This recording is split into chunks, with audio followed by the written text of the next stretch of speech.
Well, the 61 bug is ready to go. It just needs to be final sanded. There's a little ridge right there to fix that. Needs a final sand, and then what I always do is machine sand once with a DA, real slow. Use a 1/8 inch DA at least. I've been using an 1/8 inch DA the last couple block jobs because you use the 3/8 and that thing just moves around too much. You can't control it as well. It's good for knocking it down though. It's really fast. But anyway, I used to use 3/8 DA all the time on everything when I was younger. It was stronger and all that stuff. But it's all ready to go. So now it's color match and jam time. Starts jamming everything out. But I wanted to do a quick video on showing you guys some of the. I gotta clean up this edgy stuff. I'll just take the fenders off, sand that, spot prime it, little stuff like that. I'm gonna take them off. It's gotta be, just the final little stuff. But all the body work's done. Final primers on it. It's all ready to go. It's gonna leave here, so it's gonna get painted somewhere else. Anyway, and we may have a video of that, may not. It depends on whether my GoPro is working right or not. When I do that one, I'll use the GoPro. I know I'll have something for you guys. I'll take it over to Richard's booth over there and shoot it out, and then I'll get that on video. Kind of cool. I don't know if that's going to go to Arizona or not. I'm not sure what I'm going to do. Might go to Richard's booth. Who knows? But anyway, I'm going to talk to you guys real quick about spray painting VWs. These they're actually easy to paint, but almost every time you get runs right here, somewhere in the front. You get them in an apron, which is normal. Everybody does it from time to time. Sometimes you'll get one in the pillars, but the real common area is right in here somewhere. And what I'm going to show you guys is what you need to look out for so that you can prevent that.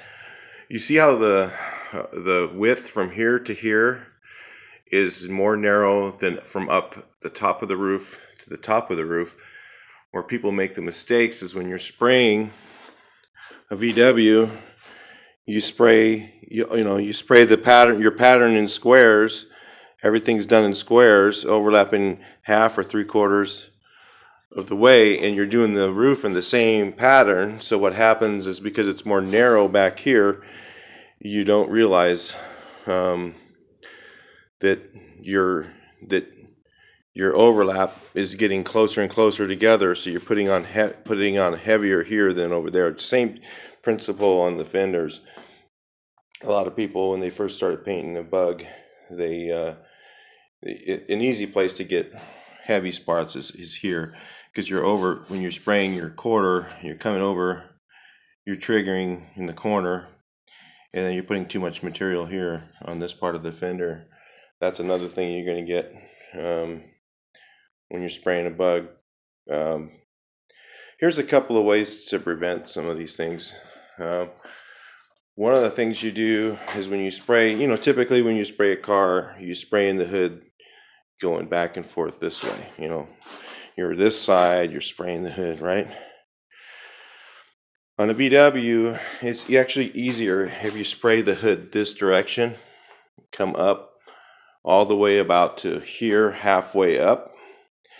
Then you spray the side here, and you spray the side here, around the bottom, your skirt, around here. Do your fenders come the same way, go up. Okay, and then do just one stroke going this way. So that you have, so that what happens is, a lot of people is they'll spray this way and they'll spray this way, instead of spraying a little stroke here, a little stroke there, a little bigger stroke. You see, to go with this, so that you're not putting too much material on in one place. Okay, what they'll do is they'll spray this way, and then they'll come and they'll go like this, and then what happens is you get too heavy right here. So It's a lot easier though if you spray going up the hood this way, up the front end fender this way, then spray your edge, because you have round edge, you're gonna have to spray that edge, and then spray the fenders in sections. I do like this, boom, boom, boom, boom, and then this one I'll spray going this way, so that and then one that way, so that you're spraying in squares. It's hard to do on a round surface, so then these things I'll just spray little strokes like that. And then the doors, I'll just do one whole door, and then you can do here, go up and around your top, your fenders. You just come back, and the same way, sometimes I'll spray the quarter, and I'll just do the bottom of the fender, and then come back, and then I'll just do one stroke this way. But I'll go across the fender this way, I'll do one stroke that way, so that this is all done in one continuous motion. And then when you do your backs of your fenders, it's actually difficult too. I'll usually spray them like this. I'll spray from here, the middle of the apron, over, up, like this, and then do 2 strokes this way. So the whole thing is try and spray a round surface square, because your fan is straight and square. So if your fan edge is coming like this, and you're spraying like this, and you're spraying like this, okay, or you're spraying like this, you got light here, heavy here, heavy here. You see what I'm saying? So if you spray across like that, you're going to have more issues. So you have to really kind of walk your car once, figure out how you're going to spray it. I'm giving you guys some heads up on how to figure that out. And I've done, oh man, probably 200 VWs over the years. I mean, back when I was younger, they were around a lot more. So that was back when I used to paint as a job. I mean, I don't paint cars. I certainly don't do that as a job. This is a hobby now. So, but yeah, back in the old days when you painted these all the time, it became such a, I screwed up enough. I remember painting hoods and going down and getting lost and going all the way down and going down, trying to do it this way. And then you end up with too much overlap right here. So almost every time, then it would just sink, just come down, and your runs would be around these things here, or most of the guys will get one in here. I mean, even don't be afraid of getting runs. You're going to get one. If you're putting it on heavy enough, you're going to get 1 or 2 in the car, more than likely. And just color sand it, and then spray and blend it, or color sand it and buff it. If it's too bad, you have to spray and blend it. That's not a big deal. And I'll have to do another video on that, on how to spray and blend, because you can buy something called Universal Color Blender, and you just sand it out. You get a real light coat of that on there. It's real easy to do. But a lot of people today, they don't know how to do it. I was talking to my buddy at his shop, and he says, no, we don't. Everything gets, the whole panel clear coated. It's like, wow, back years ago, I used to BMWs. Guys would scratch the bumper, putting it back on, and in the Saddleback BMW dealership, or the guys, we did the bodywork for those guys. It was a specialty shop, and I used to fix all those scratches by just touching up. Okay, so the other thing I'm going to talk to you guys real quick about is spraying your jams. The easiest way on this VW to spray the jams is to get no dry spots between your jams and your finish. Okay, that's a key thing. A lot of people they don't mask it right. So this should be, you should spray all this underneath here, all this, whatever you're going to do in here, paint all that, all this, all the way up to this line with your jams. So I don't do that all at the same time. I'll do the jams first, then I'll paint the outside. Then mask it right here on this rubber piece where the rubber piece goes. Right here, you fold your tape. I'll have to do another video on how to fold your tape, because there's a special way to fold the tape so that you don't get overspray, that you can't see a line. You don't want to just put your tape down right here. That looks tacky. You fold it in 3/4 in a piece of tape. You fold it almost not in half, because in half you have no sticky part, but 1/3 and 1/3. You fold it right here. You put your tape down there, and then you won't see it. Then your jams here, real quick. You're going to paint everything here, your dash, underneath the dash, the doors, all this stuff here, all beforehand. And then what you want to do is you want to tape, by folding your tape right along.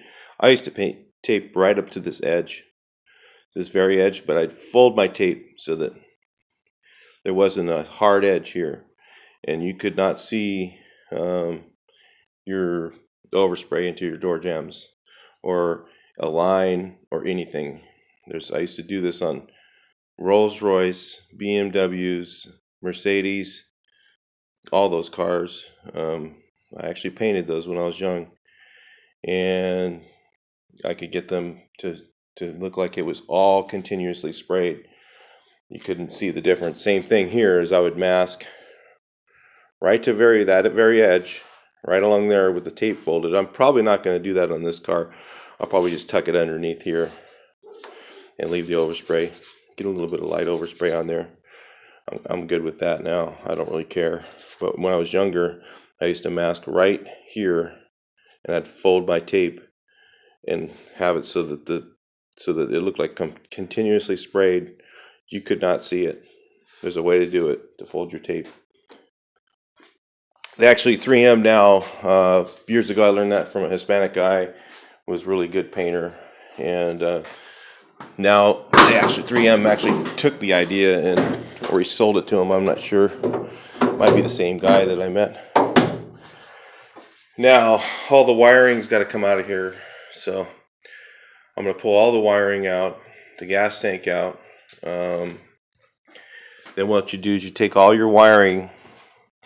I won't pull it back and put it back inside this tube, okay? And I'll flip it into the gas tank area. All the fuses, all the radio, everything's gonna come out. Everything gets painted behind in here.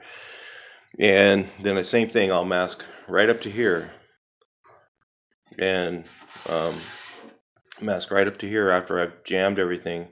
I'll paint everything up in here, and then what I'll do is I'll have the hood open about 1/2 inch or so. I'll prop the hood open when I'm painting it, and then you'll get this part. I'll have this painted now, but with the jams, but I'll go ahead and repaint this again after it's all done. When I'm doing the whole car in the booth. So that's how you mask off your jams. Then you'll paint your underhood and your deck lid off the car. But then I put the hood back on the car when I paint the whole thing, because to me it's just easier to do it all at once. Some of you guys are going to try and do your fenders separate from your door, try and do piecemeal, and it's just a pain in the rear. It's a lot easier just to do it all at one time. Except, I sometimes, back years ago, I used to take the hood off and paint the hood off the car, and I would paint this part of the jam, and I'd mask off the whole inside of it.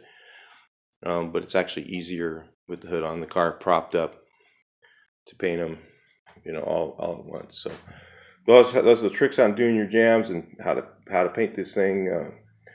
I'll kind of walk you through it a little bit more as I go, but that way give you kind of an idea of what you're doing.